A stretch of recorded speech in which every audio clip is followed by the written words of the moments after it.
They claim that our eyes were just either slightly different from what they are. We thought we'd see things that are not normal.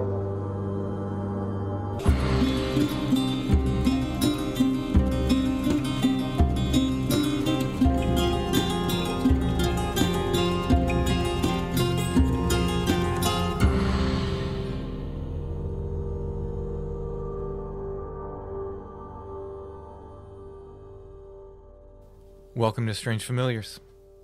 How you doing tonight, Allison? I'm doing well. My cord keeps falling off the desk, so my headphone cord is too long for...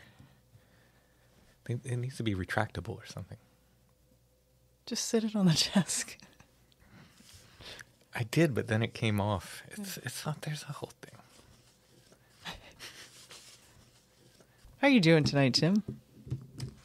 I'm doing okay, except for my headphone cord, which is really bugging me. How's your headphone cord doing tonight? It's bugging me, apparently. Zzz. But hey. We're here with pleasant company. Absolutely. Our Strange Familiars listeners. Absolutely. And we got a good show tonight. I'm going to be talking to Kyle, who saw this apparition of a sailor in the middle of the road, which he drove into because he couldn't stop in time.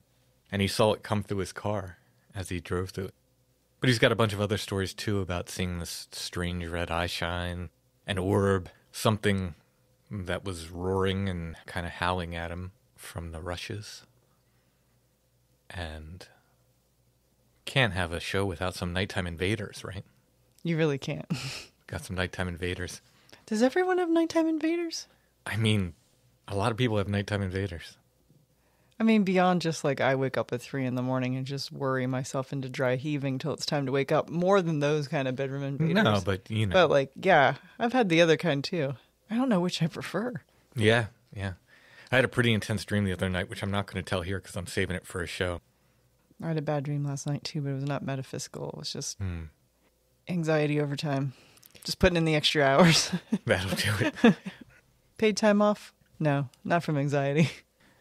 Before we get to Kyle, I would like to thank our patrons. Strange Familiars is brought to you by our patrons.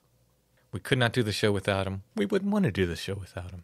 Thank you so much, patrons. Thank you for your support. If you like what we do, and you'd like to help us continue to make Strange Familiars, and get extra content besides, you can become a patron at Patreon, patreon.com/strangefamiliars. All of our patrons get commercial-free versions of the weekly episode, plus 2 full extra episodes of Strange Familiars exclusive to our patrons every month. To check it out, again, go to patreon.com/strangefamiliars. All right, let's go ahead and get to Kyle.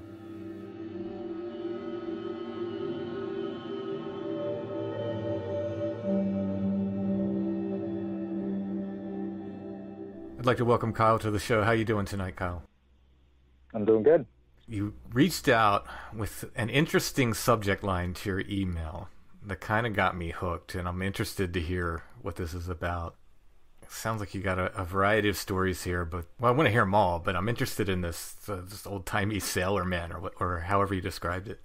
Well, that was, if we're going in chronological order, that would be the first major experience that I had in my life that was very much unexplainable. Okay. So I'm born and raised in Maryland, and right out of high school, I took off and moved to North Carolina, just north of Charlotte, and was going to school down there. Mm-hmm.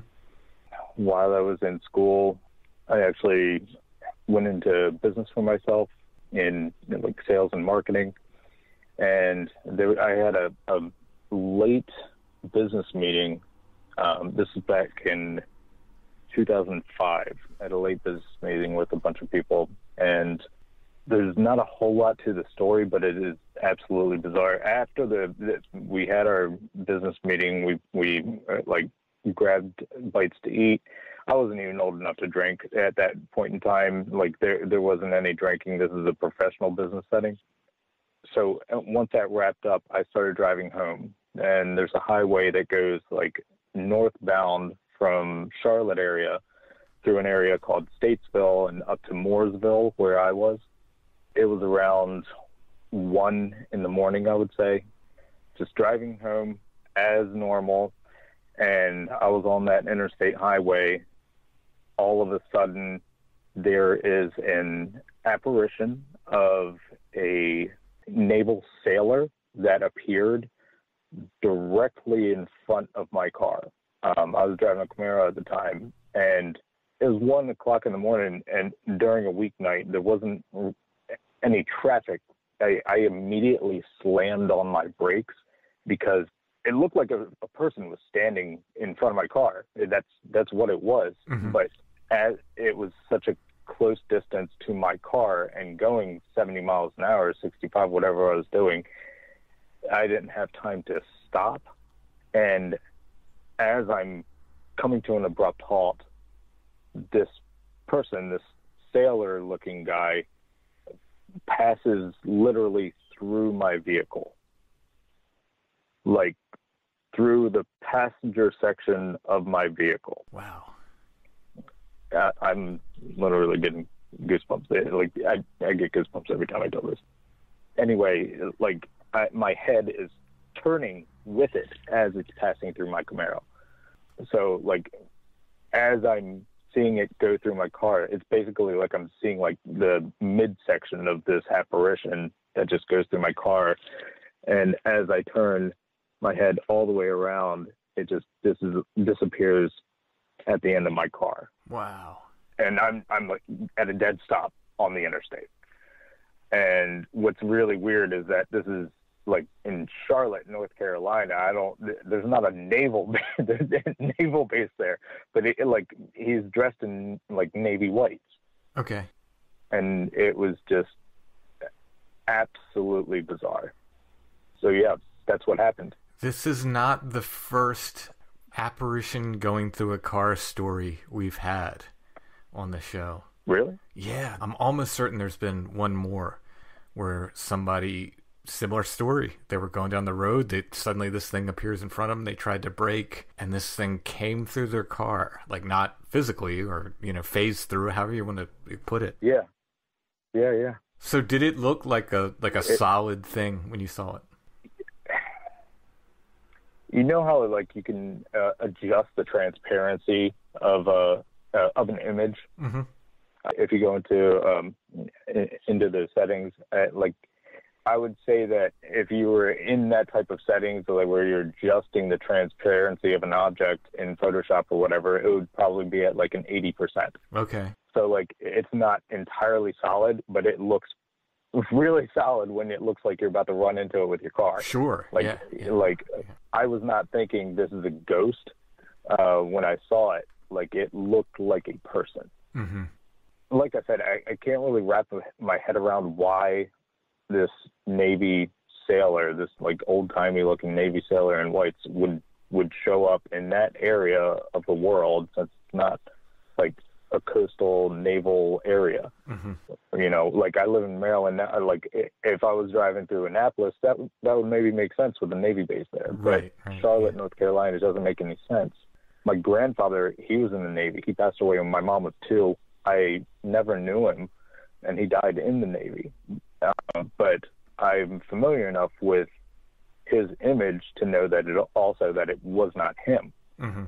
But yeah, it was bizarre. I'm really gonna have to go back and look up the episode of the other story where I'll have to try to through somebody else's car. Yeah, I'll have to try to find out which one that was. I'm pretty sure it was on an episode. It was either on an episode or someone else contacted me recently with the similar story. And I'm trying to remember, but I think it was on an episode. What it was, though, I can ask the people in Discord. They usually are pretty good with. But Okay. yeah, wow. And this isn't the first kind of sailor thing. One of our disembodied leg stories was the person said they could tell it was like sailors' legs. But that was near a military base, though. Yeah, that in my mind makes a little bit more sense. Although I would much rather see a full body apparition than just some legs running around. Yeah, that just seems odd. Yeah. Yeah. Wow. Yeah. So obviously no damage to your car. Did you just shake it off and keep going? I mean, there's nothing else for you to do. Yeah. You have to, like, at a dead stop on the main highway. Right. You know, it's the middle of the night and there's not really traffic. So yeah, I just went home and just kind of laid in my bed, like pondering what in the world just happened. Mm-hmm. There was nothing like good or bad about the experience. It was just bizarre, like really weird. So yeah, that would be the first of the weird experiences. Jumping ahead by a pretty significant amount of time, in 2018, so I used to live in Baltimore for a number of years. Prior to that, I was in New York, but after I lived in Baltimore for about 5 years, I moved back over to the eastern shore of Maryland, mm-hmm. Chestertown area, if you're familiar with that, Kent County. Mm-hmm. Not much over here. It's just like farm land and watermen. That's basically it. But luckily I work online, so I can do that anywhere. Right. Anyway, so I had just gotten back. I left Baltimore, went traveling abroad for about 4 months with my new girlfriend at the time, Lauren, who I'm still with. And we were back, and we're living on the Eastern Shore in a family house that's actually been in the family, I want to say it's the late 30s or early 40s. My great-grandfather built it. Mm-hmm.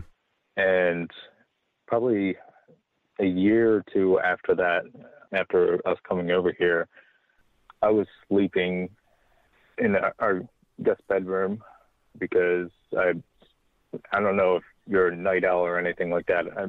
I'm guessing yes. Mm-hmm. Oh yeah, yeah, definitely. But Lauren is very much a morning person, and she's also a late sleeper. So every now and then, since I stay up late a lot of the nights, and this will go in, that's a thing that'll go into a couple of the stories. It's a trend, mm-hmm. me staying up late.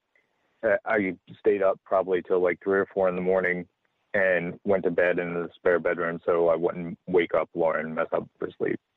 So anyway, she gets up, goes off for work and everything. I don't even notice that. But probably around, I want to say 8 or 9 in the morning. And again, this is around 2018. I woke up, and this is typical sleep paralysis story of like, I woke up completely unable to breathe, eyes wide open, couldn't even turn my head, but it felt like an elephant was sitting on my chest. Mm. Like it really felt like something was trying to kill me. And I've had all kinds of things sleep-wise throughout my entire life. I've been a sleepwalker into my late 20s, maybe early 30s.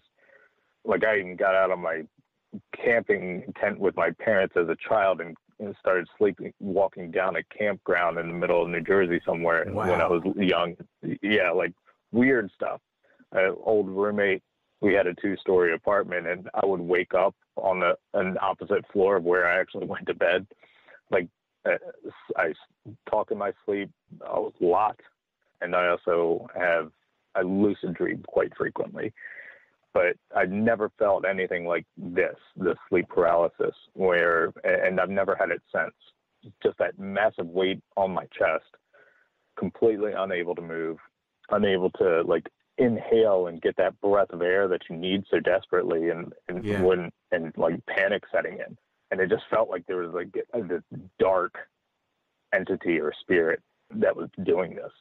And again, this is a completely new experience. I didn't really know much of anything about sleep paralysis at that point in time. I found out like quite a bit about it afterward. Right. And some different entities that have been given names around the world in different cultures about these entities that come in and they kill young, healthy men in their sleep, and basically by suffocation.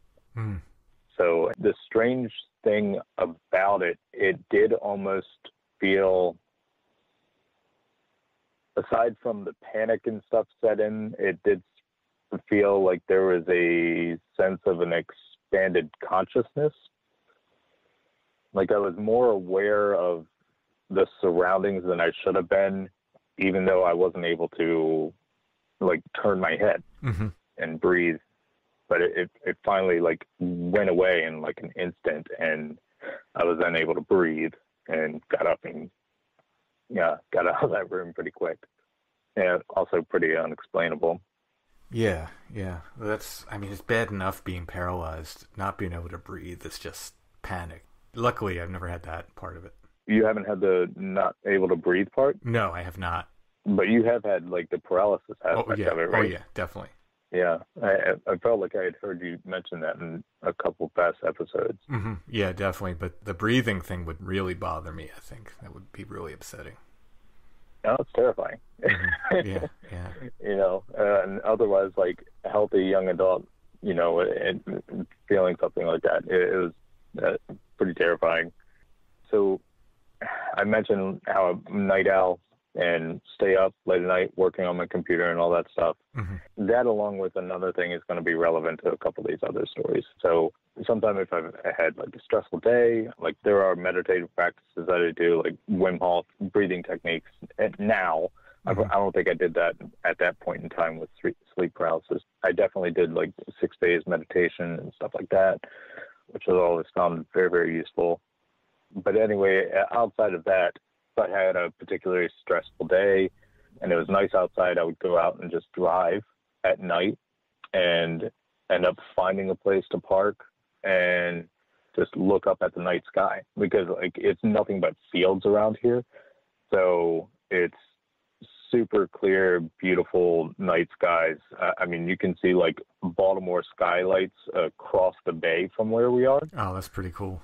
Yeah, that is pretty cool. It's a real like beautiful area as far as natural beauty, and like over here you grow up hunting and fishing and all that stuff, more so as a kid than I do now, but very familiar with nature and all that. But anyway, like being able to get out and just enjoy the night sky at like 12 at night, you can sit on the back road pulled over and never see a car for hours around here until the farmers get up, you know? Yeah. So like that's a typical thing that I do from time to time. This is a brief experience, but it was a night that I had done that back in, I want to say it was around November of 2019. I wrote down a few things just to like the dates along with some of these experiences, just in general time frames, just to keep track of what we're talking about. But I'd been out for probably a couple hours, just decompressing and heading back, whether that was to go to sleep or continue with work on my computer, I'm not really sure, but it has very much stuck with me. So I'm going around this bend on the way home and very familiar with it, have to pass it every day on the way in or out of town. And I see these red eyes in the woods as I'm going around this turn. And the red eyes that I see are not red eyes that I've ever seen in nature.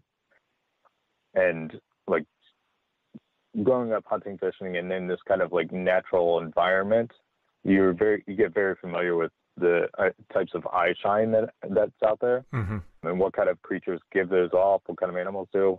You know, at Eastern Shore of Maryland, we've got deer, raccoon, possum, coyote that are around here, and there have been a few sightings of bobcats in the general area as well recently. And I mean, if you're near the water line, like maybe you'll spot like a nutria or muskrat or an otter, something along those lines. The only other animal that I can say that I've seen in the wild that has eyeshine, that with eyes that large, as well as spaced that far apart from one another, at least similar to it, would be moose in Rangeley, Maine. I've been up there camping twice, and it had about the same distance of width as far as from the eyes as about a moose, maybe a little bit closer together than that. But the eyes themselves seemed about to be that size. This is probably about 40 feet in the wood line around November, and there aren't any leaves on the trees and everything like that. But the weirdest thing about eyes that were that big, that large, and that far apart from one another, as well as that color, is that it was only about 2.5 feet off the ground. It was really low to the ground. And I didn't make out a figure of what, I didn't see a body or anything like that. It was just, it shined back at me as I was going around this bend. And I think about it every time I go around this corner, every single time. And I look into that same spot. And it's one of those things that you'll never know what it was. I mean, I've seen black bear eyeshine. I've seen like mountain lion in North Carolina. Like, this wasn't anything like that. And even though we don't even have those in the area. Right. And at this point in my life, I'm not listening to anything Bigfoot related or anything like that. I ended up like running down a Bigfoot rabbit hole in a roundabout way. I like listening to podcasts and, stories while I work. Or I'll play movies in the background or something like that. So I was listening to like this kind of like weird made up Bigfoot stories. And then I ended up coming across like Sasquatch Chronicles and hearing like people's supposedly firsthand accounts. And, I never discounted the existence of something like that to be out of the question, but I never really gave it much thought, especially living or spending most of my time in either major cities or on the eastern shore of Maryland, which there aren't any like large animals like that, or if you consider it to be an animal. But after like I started hearing these people's like firsthand accounts, it's kind of one of those things where like if something catches my interest, I obsess over it. And after seeing those eyes, it kind of made me obsess about some things in that direction. About maybe a year or so after that, I started really digging into that and like consuming everything that I could find. And I work in like online data and marketing in that area. So I get to like see what everybody is searching for as far as like anything Bigfoot or Sasquatch related. Oh, that's interesting. Run down all kinds. Yeah. Like I've got all kinds of spreadsheets, man. It's wild. That's cool. But like hearing the terror in some people's voices, or just like telling the firsthand accounts, and hearing about the weird ways that they sometimes move on all fours, and sometimes even lower to the ground. That's the only thing. And like where my lights were shining, that's in a wildlife sanctuary type of area. It's hundreds of acres that no one hunts, and it's untouched, right? So it would be like no one goes back there. There's a nature trail that you can. It's a drive-through nature trail, and that's it. That's only open during the day. Otherwise, it's gated off, and that's only some times of the year. But the area is flush with like crops and wild game, and having something like duck down and take cover behind a big tree that I ended up seeing was there the next day in light as cars come in, they wouldn't want to be spotted. Like this is all hearsay, like the speculation. Something crouched down and doesn't want to be seen, or could be moving around on all fours. Whether it was a Bigfoot or not, I don't know, man. Most people out there wouldn't say that it's the most logical thing to jump to. Right. But if you had seen it, anybody that would have seen these eyes would have really thrown you for a loop. I did a pretty deep dive on Eyeshine for where the footprints end.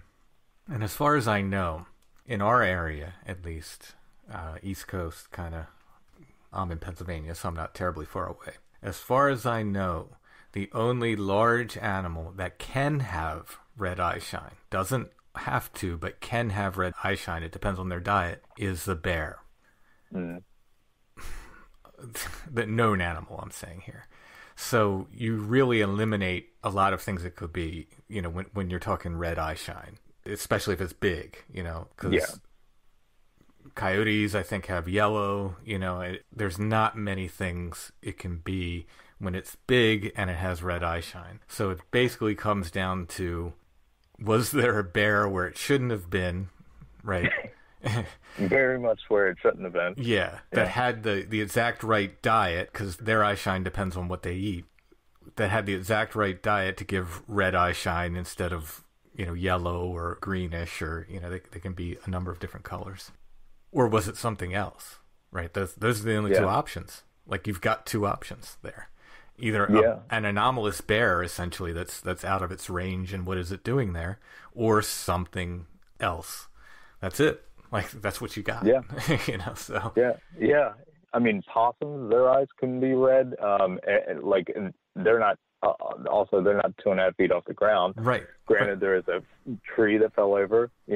Maybe a possum could be up there, but it's also like the spacing of the eyes and how large those eyes were. That's what I'm getting at. So, I think rats and stuff can have red eyeshine. Little things can have red eyeshine. It can happen. But as far as big things, again, I might be mistaken, but from what I recall in my research, it's very limited what can have red eyeshine.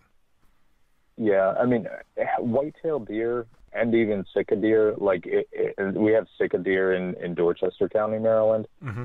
It's a little Japanese deer. But anyway, during the rut, male deer, their eyes can get reddish. Oh, really? But they're not like this. Okay. Yeah, they're like an orangey red, mm-hmm, mm-hmm. but they're not going to be like stop sign red. Right. They were red. Yeah. It was just bizarre. Like I said, it's one of those things that sticks with you every day, especially since you have to drive by it every day. Oh, yeah. So, and this is only 2.5 miles from our house. Mm-hmm. But to move on, in natural progression here, in summer of 2021, Lauren and I, we are in the process of starting to go and find some property in a state that we may want to make our forever home, right? Mm-hmm. Find land and build. And we're thinking we check out areas of Virginia, we check out areas of North Carolina, and check out areas of Tennessee, and throw some other places to look at as well on there that we haven't quite gotten to, but not really in the Appalachian or Blue Ridge Mountains area, more out west. Anyway, she also who I went traveling abroad with before coming back to this property, right? Mm-hmm. So to get a lay of the land and everything, we would rent an Airbnb for a month or two, check out the area, move on to another place for a month or two, check out the area. And we probably are going to settle on Asheville area coming this summer, but that's besides the point. One of the areas that we first decided to take a look at was in Lynchburg, Virginia. Mm-hmm. So I'm not sure if you're familiar with that. It's kind of like southwestern Virginia. I've been through it, but not, I'm not spending any time there. Yeah, right on the James River, an absolutely beautiful area. Gorgeous mountain views and these streams running everywhere and all kinds of really cool, unique geology in the area too. That's been a passion of mine for since I was born, really. I've been into rocks, and that's also connected to another weird nighttime story that I'll tell you next. Anyway, we go down there, get settled into this Airbnb for about a week or two, and there are more things that I need to wrap up here in Maryland before continuing on and progressing down to North Carolina and such. Mm-hmm. So I drive back to Maryland, put some more things in deep storage kind of thing. Finally, and this date I know exact. So on August 8th of 2021, the Wednesday night. Anyway, I got all packed up and started driving back down to Lynchburg, Virginia. Left the house up here probably around between 10 and 11. And I was on the road driving in the middle of the night. It was around 1 or 1:30, maybe close to 2. while I was going through Virginia. I was on James Madison Highway, just sitting there. Could have been listening to one of your podcasts at this point, to be honest with you. But just driving and listening to a podcast. And as I'm driving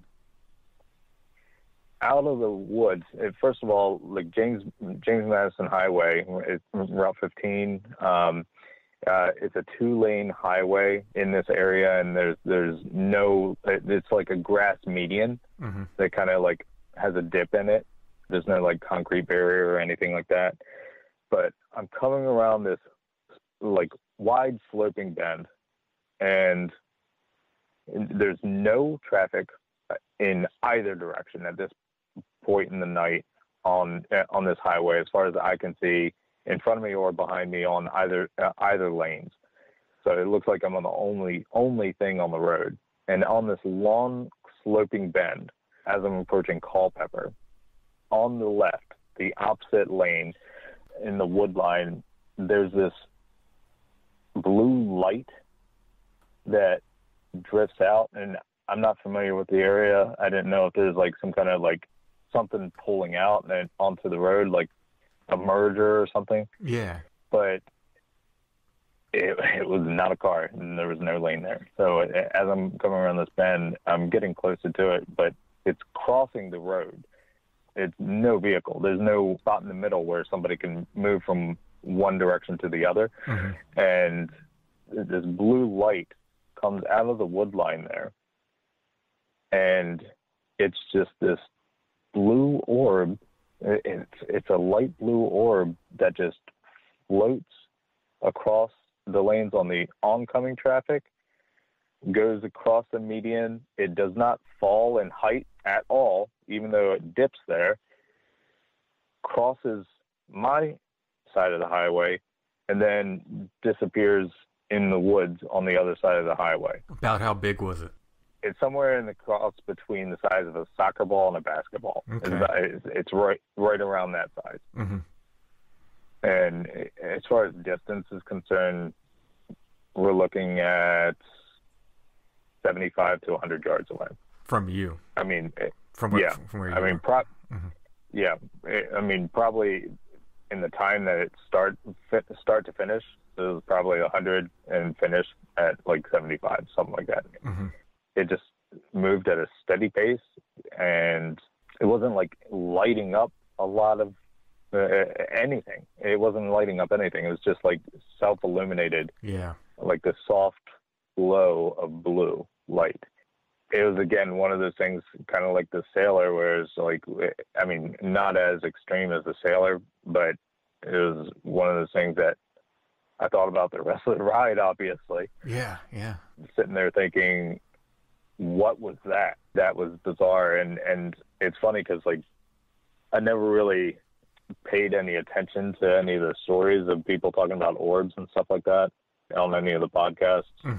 It was just like, who knows what that could be? You know, something bioluminescent that could be like somebody with light. Who knows? But until you see it, something like that firsthand, like that grabbed my attention pretty quick. So I started, orbs are definitely a thing where, I mean, they come up so often on the podcast. I do sometimes worry about this because I'm sure it's interesting to people who haven't seen them, but for the people who have seen them, I think it becomes that much more interesting because you've seen them, and when you say things like, oh, it didn't light up the area around it, it was self-illuminating, I know exactly what you're talking about. Like, I've seen those. Yeah.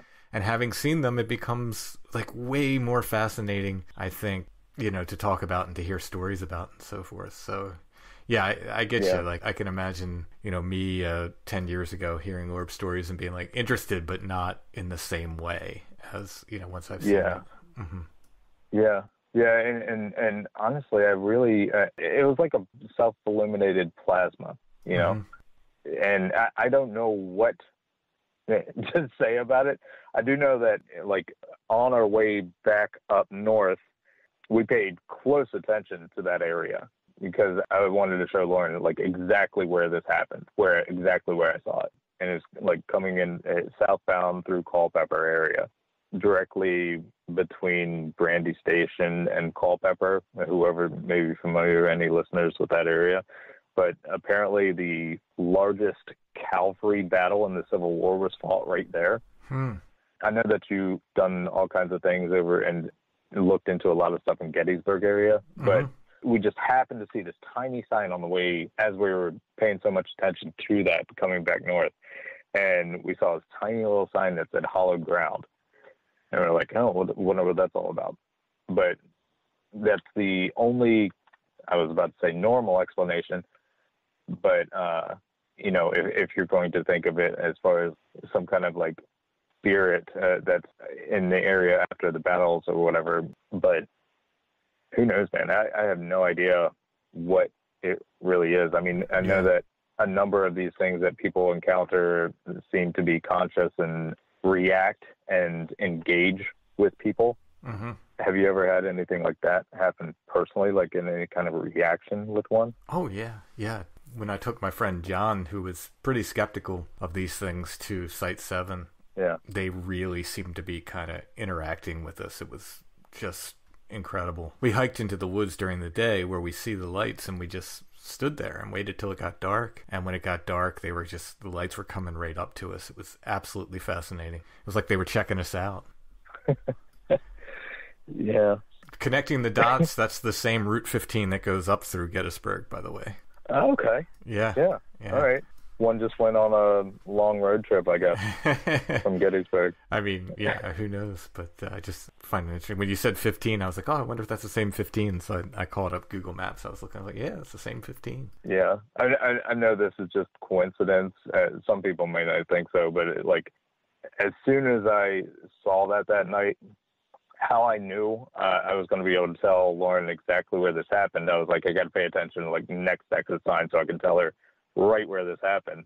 And I took a screenshot of my Waze, and I looked at the next sign, and it's like going into like the next exit on Culpeper is exit State Route 666. I was like, you got to be kidding me. But yeah, it was a bizarre thing.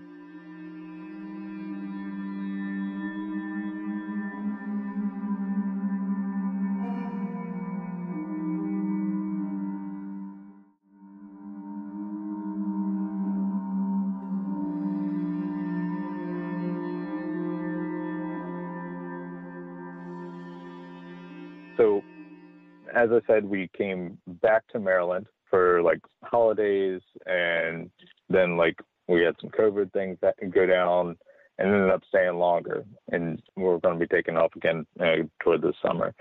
But we've been back in the area for a little over a year. I already mentioned that I night owl and huge geology nerd.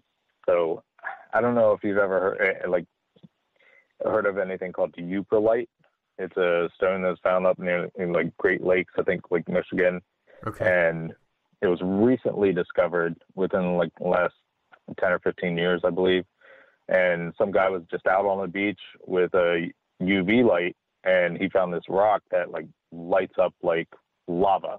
It's a special kind of like a soda light that reacts underneath of that UV light, and it seriously looks like volcanic lava when this guy discovered it just out and about.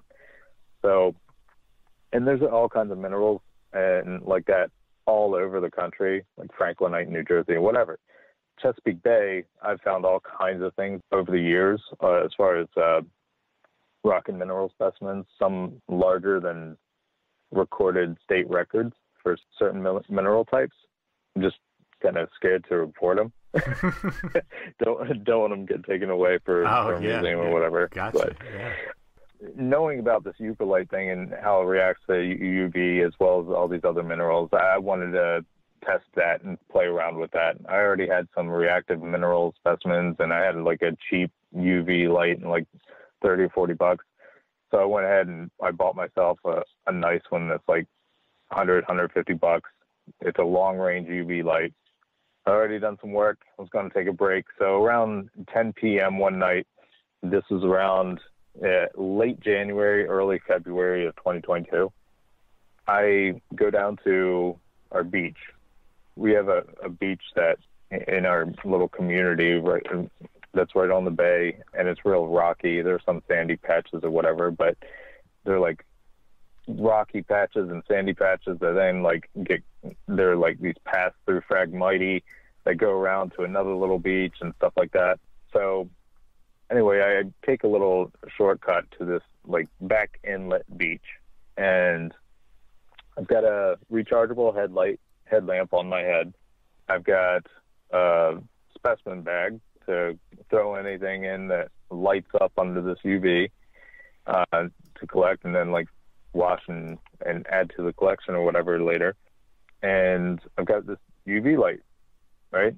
So whenever I go out rock hounding, like, it's known that I'm probably going to be gone for like 2 or 3 hours at least. Mm-hmm. Sometimes I'm gone for like 5 or 6. I get wrapped up in it. I lose time, really. Anyway, I'm out there playing around with this for the first time, really, in the area. Well, I guess it was the second time, but on this particular beach, it was the first time. And I'm slowly making my way down, and by slowly, I mean very slowly. Like, I very methodically look at everything, which is probably why I've found some of the things that I've found. But anyway, on one side of this beach where I go in this tiny little path, if you're looking at the bay, it's all Phragmite to your right, and through that Phragmite, there's a path that goes around to another beach.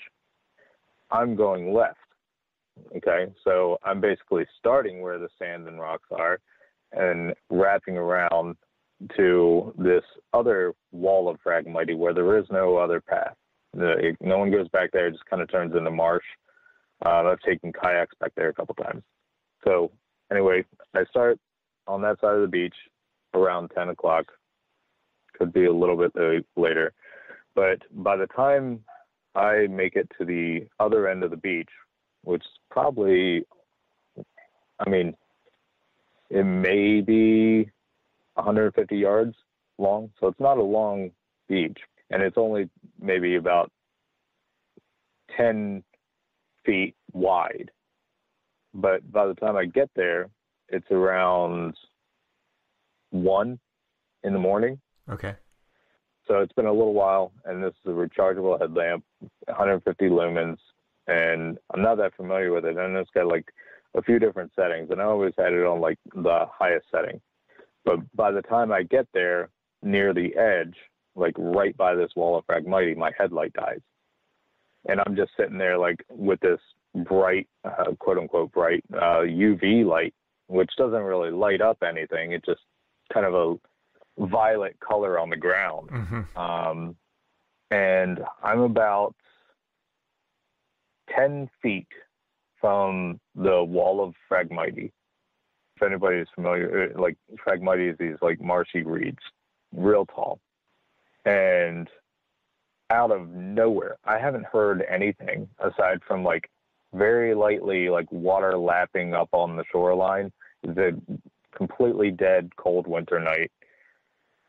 Out of nowhere, inside of that Phragmite line, couldn't have been more than 5 feet, I hear this real quick rush through Phragmite, accompanied by a loud squealing and gurgling, like something was just killed. Like, grow up hunting and trapping, all that stuff. You know what it sounds when something dies. Mm-hmm. And that's exactly what had just happened. Whatever it was that was squealing was fairly large. It was not a raccoon. I'm very familiar with the sound of them dying, unfortunately. Our dog killed a lot of those in the country growing up, but it wasn't like a rabbit. Again, cats have heard that type of stuff. We spent a lot of time in the woods. That's what I'm trying to say. Whatever it was that died, it was probably something like a nutria or a otter or a beaver. Mm-hmm. It sounded too large to be like a muskrat. And being in wetland, it could have been a fox that died. Fox make weird noises too. But anyway, what happened immediately after that, I had no idea what it was. Have you ever heard of the Umatilla screams? The name's familiar, but I'm trying to place them. Okay. So it's as soon as it dies, whatever it was, it stops gurgling. As soon as that stops, comes this blasting call of, it's like a bark mixed with a hyena, like a cackle, like this, and it's loud, and I'm only about 15 feet from whatever it is that just killed something. Ooh. That's now making this barking, cackling, hyena-ish call that's very, very loud. And so I immediately, I'm stand up, because before I was crouched down and looking real small. I stand up, try turning my headlight back on, it turns on, it goes off. I try turning it on, it goes on, goes off. So all I have is this UV light, which isn't illuminating much of anything. I finally remember that maybe it'll work on a lower setting, and it works on the lowest one. So I've got 5 lumens. And wow. Yeah, that's not much. No, it's not. It's a candle, basically. Yeah. It's 5 tea candles, if somebody can think of that. So I've got 5 lumens. I've got this rock bag in my hand, and I don't know why I didn't just drop that. But I immediately grabbed my pocket knife and put that in the hand that has the bag around the wrist, and I've got my UV light. And this is all in a matter of seconds. I then hear, so think of it like this.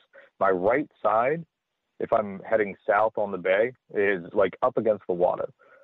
Directly in front of me is this Phragmites patch that's 15 feet from me, whatever this thing is that just killed something.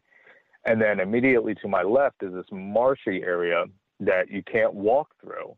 And it also has Phragmites, but it's a lot shorter. And some more grasses there. And I hear something run from behind me down the left side and toward that call.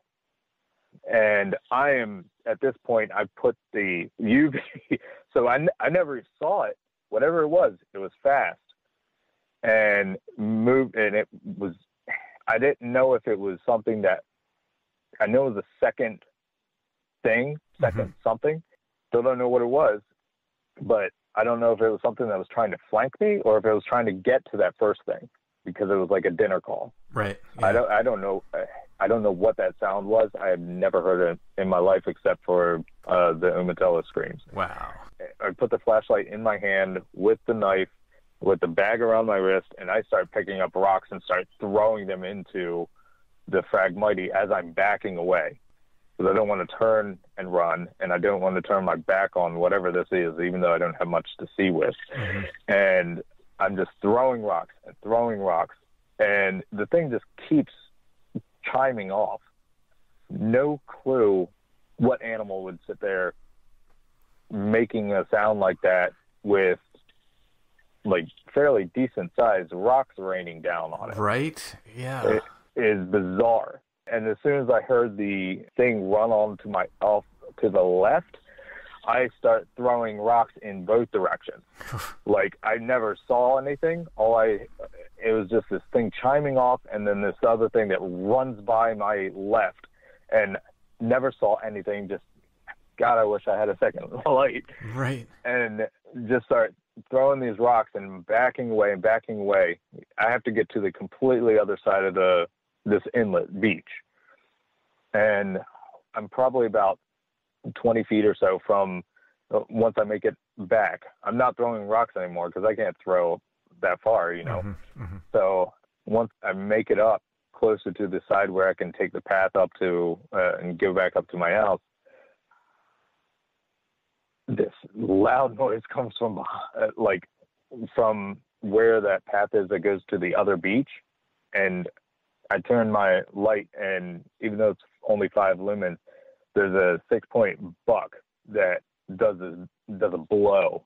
It was just standing there, like had been watching me throwing rocks at whatever the whole time. Yeah. But there's a 6-point buck that's just standing there and does this blow, and there's grunts, there's there's all kinds of different noises that deer make. A blow is when they do that, it's so that they alert all the other deer in the area. There's danger here. Let's move. Mm-hmm. So it did that, did a second blow, stomped his foot, and then took off in the opposite direction. So it just runs away from me, runs away from whatever these things were that made the noise, and also ran by my side. And that's when I got out as well. Yeah, that's the other weird anomalous thing. The thing with that, so after digging into that, like, I didn't know what umatilla screams were, and I looked up every sound in the world trying to figure out what that was. And I then heard someone mention it. I think it was Wes on Chronicles, actually, digging into this sound that is the umatilla screams. And then there's also, like, this guy, Thinker Thunker, on YouTube, who does, like, an analysis breakdown. You have to be on his premium to see his 3-part series of analysis, like, of this vocal forensics that he does of what this creature could be. Like, there's a large group of people that attribute it to Sasquatch, Bigfoot. There's another group of people that's maybe a third that associate it with coyotes. Coyotes make a lot of weird sounds, and I've heard them in the neighborhood. We hear a lot more red fox than anything, and they make a ton of weird sounds too. Yeah, they do. But how loud this thing was just blew my mind, and I know it's a kill call at this point, where I've never heard anybody else tell a story about that particular sound. And like, apparently Wes from Sasquatch Chronicles, he gets these sound clips in from all over the country. I think the umatilla, I think that's Utah. I might be wrong, but like, that's where it kind of blew up.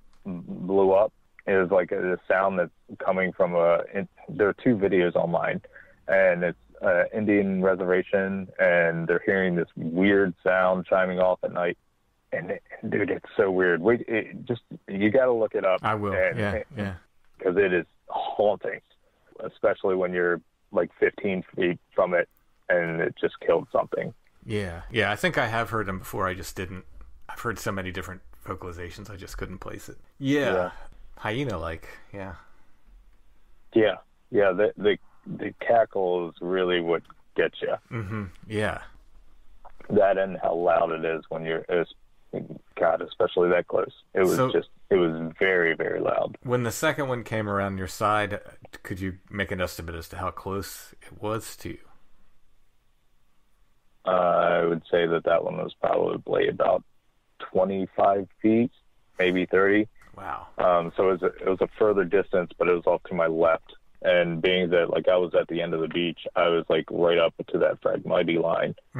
I mean, I don't know if something was just watching me, like, mosey up the beach, and then some kind of critter just happened to walk along its path, and it was like, oh, that's convenient. Right. And kill it. You would think coyote would not put up with rocks being thrown at him either, you know?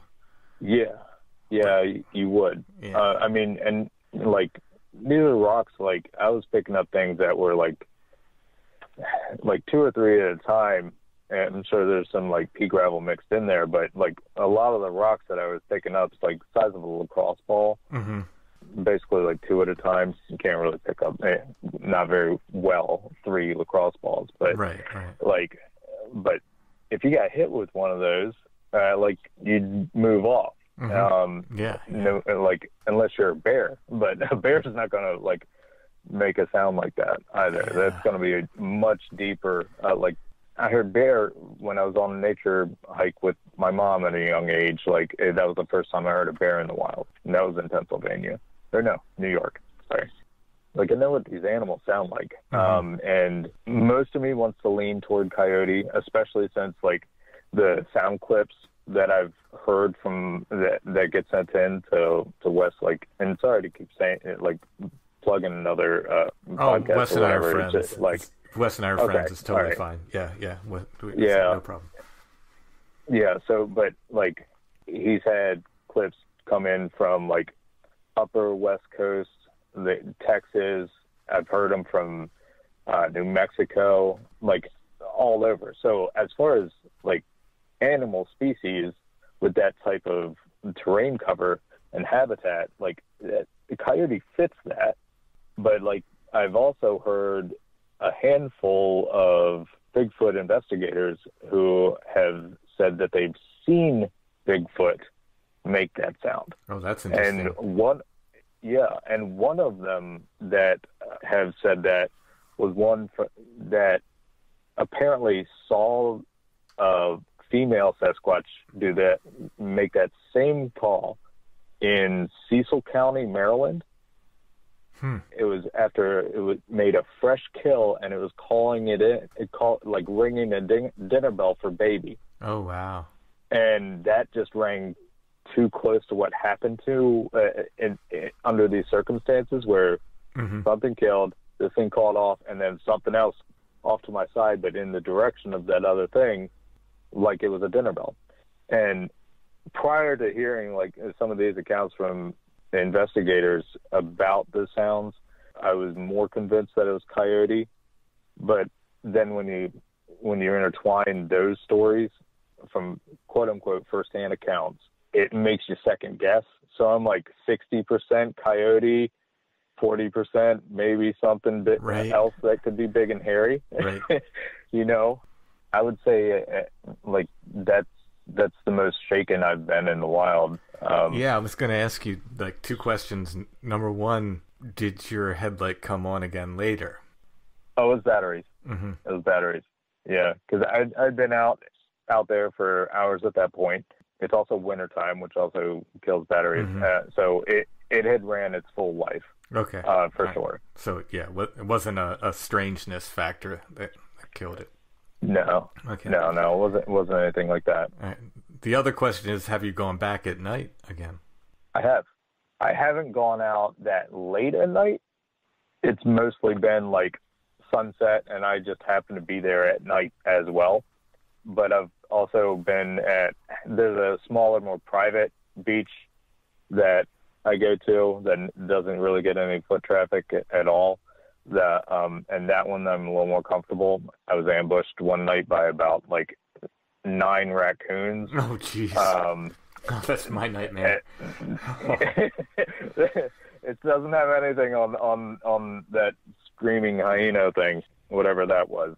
But yeah, they were adolescents too. They were stubborn. They didn't want to move. So I had to. And that's an interesting thing. So like throwing rocks at them to get like I hear something off to my side, and I see it's an insane amount of little green eyes coming at me. You know, throwing rocks in their directions. Like it makes them stop and move and climb a tree and stuff like that, right? So, right. Like completely different type of reaction that you would.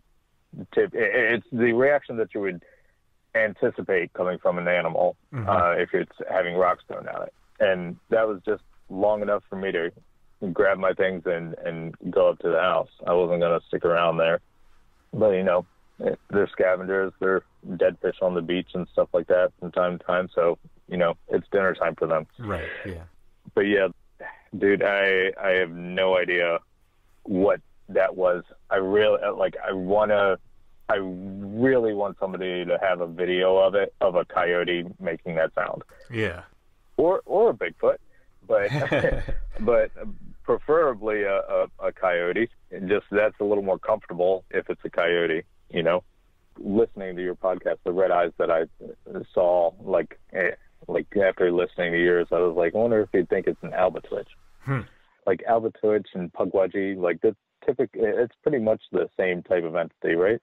I think so. Yeah. Who knows, but they seem to be very similar. Yeah. Yeah. Yeah. And there are tales of those types of beings in the peninsula over here and in Delaware as well. But like, just the height just seemed a bit on. I don't know if the eye spacing would be off for that or not, but anyway, sorry, I get a little sidetracked talking about your things in your wheelhouse. All right. So all this has happened in the last 4 months, maybe 5. Okay. So just to give you a time frame reference, the end of 2022 and ongoing into 2023. And what's funny is, like, after I emailed you, say if you wanted to talk and just kind of go through this, I had one experience since that email as well. That was extremely unique. All right, so work late into the night, go to bed, and early in the morning, Lauren, she gets up and goes to work, and around 8 a.m., all 3 of these happened around 8 a.m. Or so, like probably anywhere from like 7:30 to 8:30. Okay. So first time I am laying in bed and I'm a little out of it. It was like Lauren had already gotten up and she left. She went to go into work in town, and the sun is already coming up and everything. And at the end of the bed, I feel a compression near my feet, Mm-hmm. and it felt like something sat down, like a child sat down.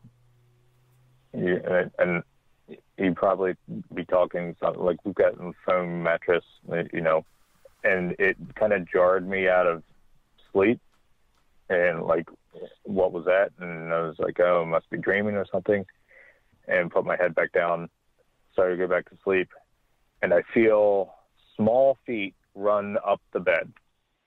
Probably, I would guess around the size of a 3 or 4 year old kid, a toddler, but not like clumsily walking or running as a toddler would. Mm-hmm. Like this, whatever it is, knows how to run properly, but around that weight, I guess. And that's what you hear don't hear because it's a memory foam, but you feel this like foot, like run from the bottom of the bed up toward my head, and like that jarred me significantly. Mm-hmm. Turned and nothing there.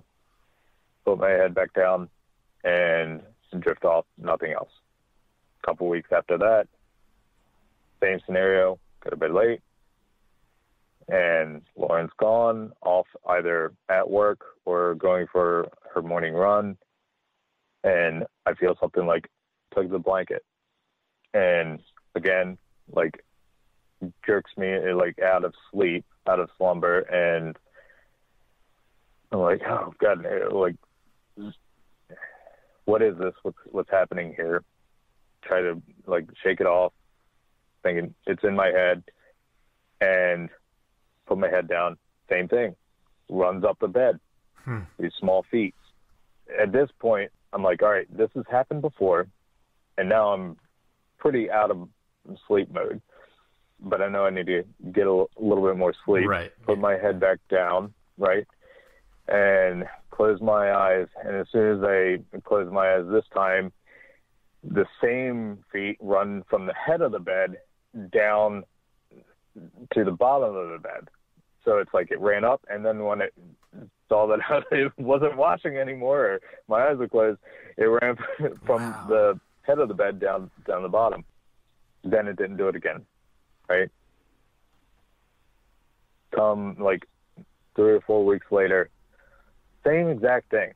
Not necessarily in the same order, but like you feel something sit down, or you feel something compress the mattress. Mm-hmm. And then like that's what jars you awake.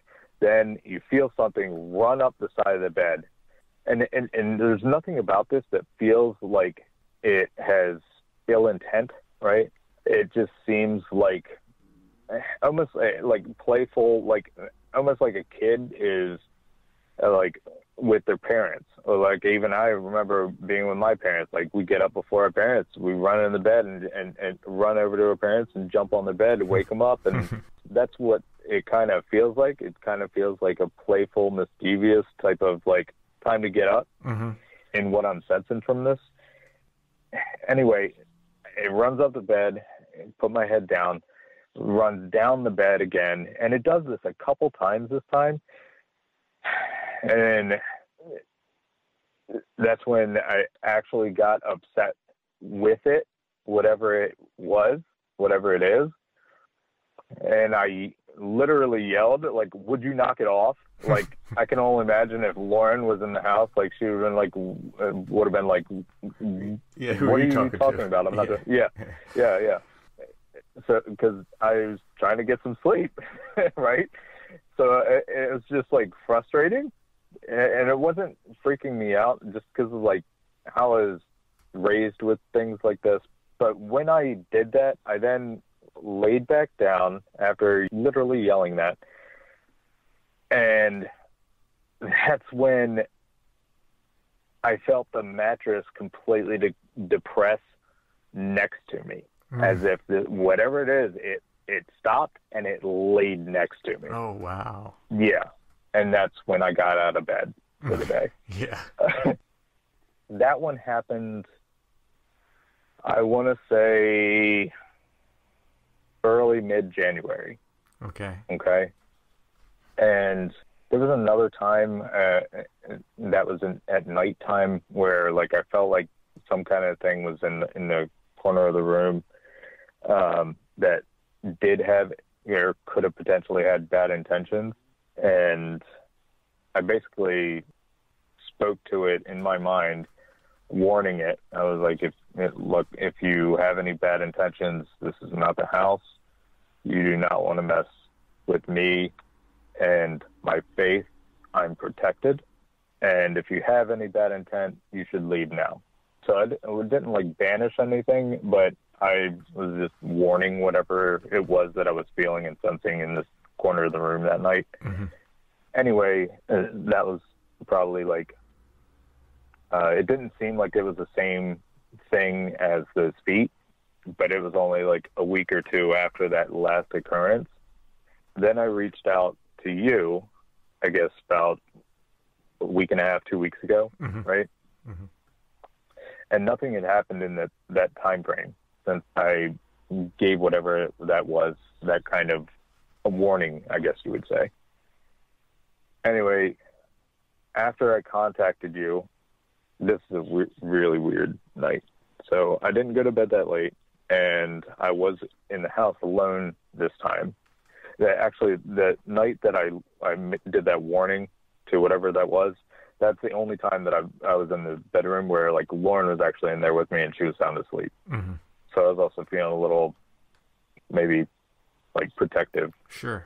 But after I emailed you, that weekend, Lauren had gone up to visit family out of state in New Jersey. And I'd gone to bed at what anybody would think would be a reasonable hour, especially for a Saturday night. And in the middle of the night, I had a dream, which is also anomalous in itself, this particular dream. I had this dream, and I was woken up by not something sitting on the bed, but imagine like you're laying in the middle of your bed and your feet are at the end, and someone like leans on the bed with both of their hands on either side of your feet, and it compresses the blanket down around your feet. Mm-hmm. Right? That's what I was woken up to. That's what jarred me out of this sleep, is something much bigger than whatever those little things were, leaned on the bed with its hands on either side of my feet while I was having this dream. And that woke me right up because it was big, whatever it was. It felt like a very large person. I don't know if it was the same thing that I had warned previously or not, but how I was awoken and what it was that I felt did not feel like it had any kind of good intentions or passive intention or whatever. And I said, I warned you before, literally out loud. I know I sound like a crazy person, but I said, I warned you before, knock it off. And I then put my head back down on the mattress. And some nights I'll sleep just head on mattress. Mm-hmm. And Tim, like, as soon as my head hit that mattress, within that second, the only way you can describe it is imagine as if somebody was underneath of the bed and grabbed the fitted sheet and just pulled as hard as they could. Oh, jeez. Right under where your head is. And just, like, pulls you back. Like that tension and, like, feeling, not just in that fitted sheet, the pressure that it puts on the mattress, like, that jarred me. Mm-hmm. Like, it moved my body. Needless to say, I followed through with the warning and banished that through prayer. So that's what happened there. But what's really strange on top of that is the dream that it interrupted. So a little about Lauren, like, she's in school right now getting her PhD on consciousness and subtle energies. Okay. We bonded and connected very quickly when we first started dating over various beliefs about energy, beings from this dimension, or ETs, or parallel. Anyway, the dream that I was awoken from, when I went to pick her up on the way back, I hadn't told her any of this. None of it.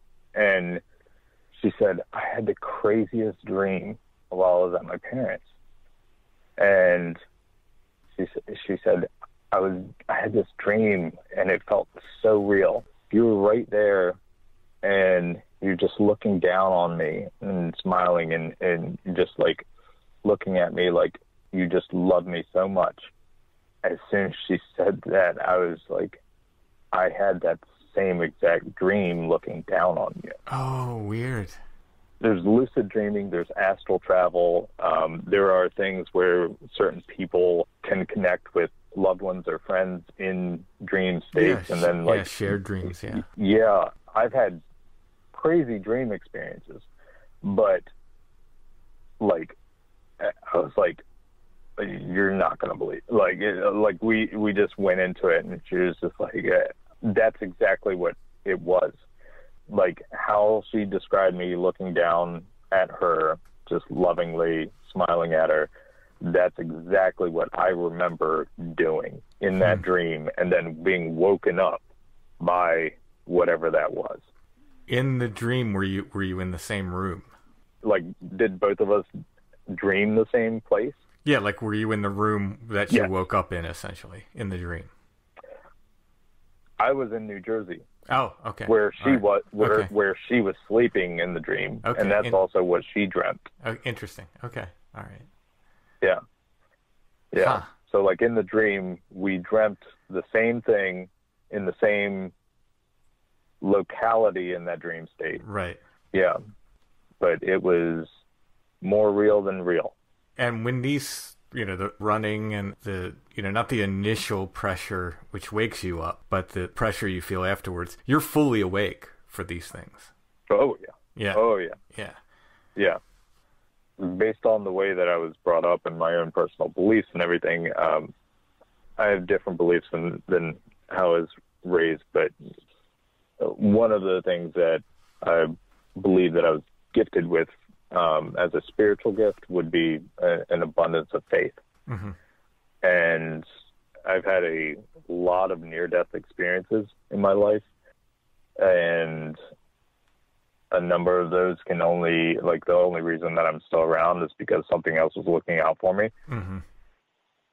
So, like, it's not a gloating type thing, but it, like, dark entities or whatever it may be, like, that I was being visited by, or maybe I still get visited by the little guys in the future. Who knows? It doesn't shake me, I guess. It felt very fey, that the little ones. The thing in the corner and whatever it was that woke me from that dream, those two things, whether they were the same or not, I don't know. Right. They've been unique things. Mm-hmm. And Lauren and I, we do, like, look at and learn about all kinds of things that would probably put a lot of people off, but I think the more you know about things, the better. Mm-hmm. The better you also know how to deal with certain things. Mm-hmm. And your podcast certainly helps with a number of those things, for sure. The small beings, those are fine to have around, but the big guy, not so much. Yeah. Wow. Well, do you get the sense that it worked? I do. Mm-hmm. I fell asleep pretty quickly after praying what I needed to pray. Mm-hmm. That's part of like a really applied faith, not having that anxiety going around wondering if it's going to work or anything, Mm-hmm. you know? Sure. Yeah. But it is interesting listening to people like your brother Richard. It comes on your show from time to time. He's had some pretty. He's had some really great conversations that I've listened to multiple times with him. Yeah, he's a real treasure. Yeah. Kyle, thank you so much for sharing your stories. Yeah. Thanks for having me on. It's nice to be able to talk to somebody about it. Sure thing. Outside of Lauren. Keep us posted if anything else happens. Yeah, will do, man.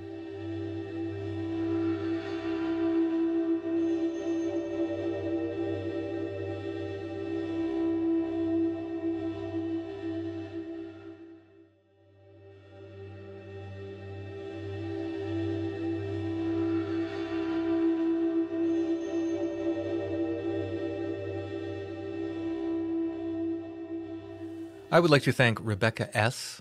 for helping me out. Downloaded a whole bunch of stuff for me that I needed. So thank you so much, Rebecca. And I want to thank Shane T. I think Shane is UFO Bigfoot on Instagram. Sent me a bunch of cool stickers. So thank you, Shane. I made you spaghetti tonight. Do I get a shout out? Shout out to Allison for making a delicious pot of spaghetti. Thank you. Very good. I enjoyed it. So what do we have for our curiosity? Well, this lady, I mean, I've had her for a while, so much when I started, like, I feel like I start to know people the longer I hang on to photos, and then I get reticent to actually give them up because they're like... Because you're extended insane? Family yeah, it's a little bit of that. But this lady I've had for a while, but I feel like she's ready to go to a new home with someone who can appreciate her. She's so pale. At first I thought maybe she had albinism, but I think she's just old and like has kind of turned to a powder. I will be the judge of that. Let me see this. I don't think she really has albinism. I think she's just very pale and her hair has turned white, but she has a very ghostly pallor and a very ghostly quality to her. Yes. I think she looks like she would be a medium or I a think large. You beat me to it. Now, is that a pin or a brooch or something that she's wearing there? Let me see. Oh, yes, it is. Yeah. But it's not black. So even though the rest of her clothes appear black, I'm going to say she's not in mourning. No, she's not in mourning. See, I'm learning stuff from you, Allison. The cool thing about it is like her eyes must be so light of a particular shade of blue that they're showing up almost as nothing. And like they look like some people do when they're deceased and you just see the tiny little bits of, what's the brown word? What's the center part here? Pupil. Pupil. Yeah. But she has a freaky quality to her, does she not? She does. And this was taken in Barrister's Hall, Lowell, Massachusetts. Is that how they say that town? This is a Zoe question. Massachusetts has all those funny town names. Like, I was going to say a bunch and just say them totally in the wrong way to just make people Just in that area. make Massachusetts people go crazy. I would get a lot of emails. I did get an email about Havre de Grace. Yeah. Someone told me that in the county, Okay. I forget how they told me. They said I was putting too much emphasis on the R. You were saying like Havre, and it's more like have de Grace. I think so. I think that's the way they say it. Probably still saying it wrong. So Yeah, I mean, happy to be corrected by someone who lives there because we should learn the pronunciation as the locals say it because that is the correct way. so do we have to say we are from Retline? Retline. Retline. This is a cabinet card. That it is. 1891. That sounds good. I mean, actually, that's pretty close. That's what I would guess. All right. Early So 1890s. I'm getting better at this. Yeah. I'll put an image of this in the show notes. If you click on that, it should take you to our Etsy shop where you can purchase this wonderful photograph and other curiosities of the week. And let's hear it for some older people because they're underrepresented in the world. Absolutely. I'm going to give a little advice out here. You can't stay young forever. Cannot. I'm leaning in. This is the thing. Like when you're younger, vampires sound really cool because you've never had your back go out on you. The older you get, the more you're like, I'll live forever. I don't think Yeah. so. Seems like a terribly sad thing. We've been over this in our vampire shows where it's just like everyone you love dies and then like, nah. And you never get to experience the real human condition of knowing your mortality and aging. And Plus you literally are living like a leech off of people. yeah. Yeah. Nah, it's not for me. I'm leaning into the old age thing though. I ordered some clothes from a catalog today, like a print catalog. I really felt old. I had to call somebody up on an 800 number. Wow. Did you have to send a money order? And that was one of the options. It still had, the catalog still had like the thing you could, the paper form you could like fold up and mail in if you wanted and just write your credit card number and, up? or enclose a check. Enclose a check. That's adorable. Yeah. Is this for sneakers with like 2 Velcro straps on them? No, it's not that bad yet. Did you order me a house dress? I probably I could've. do. Like my grandmother in her later years, and by later years, I think people that generation is like 32 onward. She wore like a button-up house dress and then turned the heat up to like 93 and just kind of lived in a tropical paradise. I feel like if we could afford it, but that's a luxury of the greatest generation to be able to afford heat like that. We can't afford that. Generation X can't afford heat. Yeah. Well, And any succeeding generation. Sorry, yeah. it wasn't all us. It wasn't all us. We participated in the downfall of humanity, but we didn't cause it. Yeah. As all of you younger will unwittingly do as well. Yes. Yeah. It's a continuum. Getting back to Etsy, where people can buy the curiosities of the week and other curiosities that still may be there. Mm-hmm. I added a bunch of new artwork to Etsy. First of all, the artwork for this episode is available. You can purchase that on Etsy. But wait, there's more. There is more. My lovely wife found the original artwork to the cover of Stone Breath's Nightbird Psalm album. You can purchase the original artwork to that. That's up there on Etsy. Comes with a signed copy of the Nightbird Psalm. Both artwork and CD signed by me. Found a really cool set of moth drawings. A set of 3. Buy the set. I was going to put them up individually, but I thought, they should probably stay together. They look nice together. Mm-hmm. So set of 3 moth drawings is up there. And we found prints of the Undeath series, which is a series of prints I did way back before the podcast. But they're scratchboard prints. I think they look really nice. And the way they're printed. It really looks almost like silver on black. Yeah. Yeah. Printer did a really nice job with them. They're super detailed. There's one that's, I think it's St. Valentine, but it's just called the Jeweled Martyr. There's one that's like a magician. I call him the Spectral Illusionist. Those are the 2 most popular prints in this series. There's a third with the guy with the candle in his head, ghost, and a sort of a skull bird-headed thing. They're all back in stock. Get them all now. So that and much more at Etsy. All of my books are there. More artwork, more prints.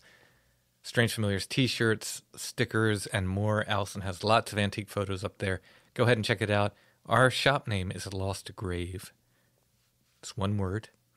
You can type in that. It'll ask you on Etsy, did you mean the shop Lost Grave? Or if you type in Strange Familiars, you should see our stuff come up.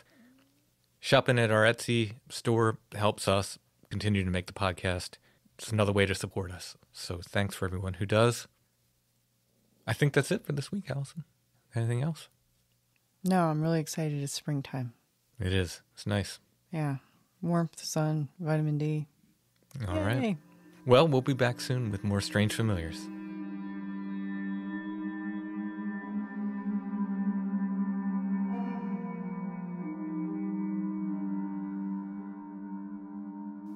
Strange Familiars is a production of Dark Holler Arts, music, books, art, podcasts, and more. Intro and background music is by Stone Breath.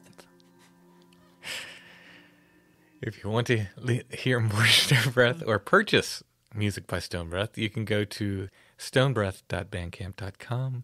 There's also a catalog coming with a coupon. Remember when we used to have to make catalogs back from the record label days? It was fun because we would go to, there was this fun place kids called Kinko's. It was a photocopy store. And the one we went to was open 24 hours. It was nearly an hour away. Mm-hmm. and we would go, and there was a coffee shop in it, Mm-hmm. and we would just go and get zines and Coffee and coffee, and we thought we were having a pretty banging night out. I mean, fun times. You remember them fondly. I can tell by the way you're talking about it. It was fun. It was like, oh, we got to go spend all night, and there was something appealing about like just being like, it's 2:15 in the morning. Let's get the zine printed. Mm-hmm.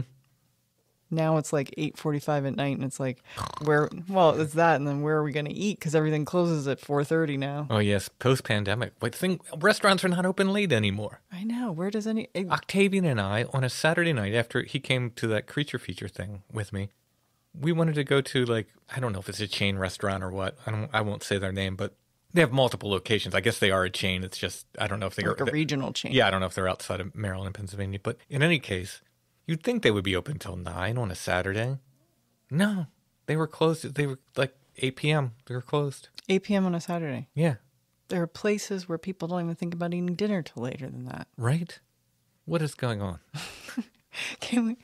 Should we just start our like Andy Rooney kind of I know. ranting Just podcast? lean into the old age. We'll just start. I mean, I've already referenced Andy Rooney. Mm-hmm. So I'm ordering clothes out of the print catalog. What is happening? Strange Familiars is on Facebook, though. Speaking of old people. yeah, exactly. Facebook.com/Strange Familiars. You can join the Strange Familiars gathering group there. And we're on Instagram. Is that a young person thing? I think that's just an average person thing now, right? Instagram isn't even for young people. It's that's not for young people. For anybody. That's like millennial to Gen X. At Strange Familiars on Instagram. And then we're on the web. The web. We are on the World Wide Web. The Charlotte's Web or the World Wide Web? The World Wide Web. Oh. The one that goes everywhere. http://www.strangefamiliars.com. Can I use my AOL address and just write right to that? You really can. Yeah, find our email address in there and write us from AOL. Or CompuServe. CompuServe, yeah. I can look you up on the Alta Vista web. Mm-hmm. Yeah, ask Jeeves about it. He'll tell you all about Strange Familiars. That's enough, Tim.